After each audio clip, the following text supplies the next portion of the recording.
Honestly, I've been in this industry for 20 years now, and it's always been really painful. It's, IRT has a lot of moving parts and pieces, but every one of them by themselves shouldn't be that technically challenging.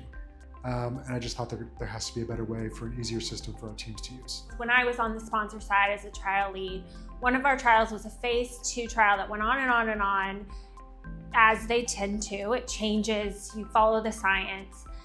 And what happened there is that the system got overly complex, overly bloated. It cost a ton of money. The original system that was built 2 years earlier was not functioning for what they wanted it now. It was stressful for everybody.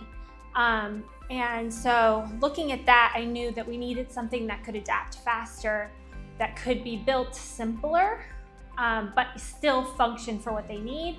I was working for a different IRT company that was not great at delivering to customers. I felt like I was apologizing all the time. I was ashamed at our delivery time.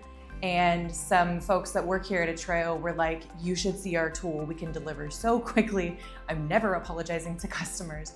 And I was so excited to make that transition to like a product I could really believe in. I just remember working at another RTSM company in the past and having a client who really needed to get something done in a short time frame. And it was beyond challenging simply just to respond to the client. With a lot of other providers in this space, there's a massive resourcing effort that goes into even doing a very simple thing.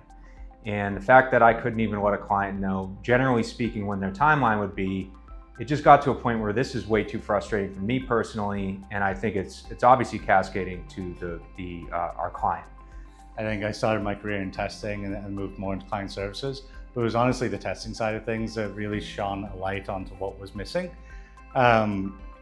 Small bugs, silly bugs, things that could theoretically be small have huge impacts on patients and end users, and we shouldn't be in that situation. So it was that personal experience that I started thinking about, all right, there's got to be an easier way to make this work. And I think people have enough going on in the life cycle of starting up a clinical trial. We just need to make things more simple for them. And at the heart, I think that we've really accomplished that here at Atreo.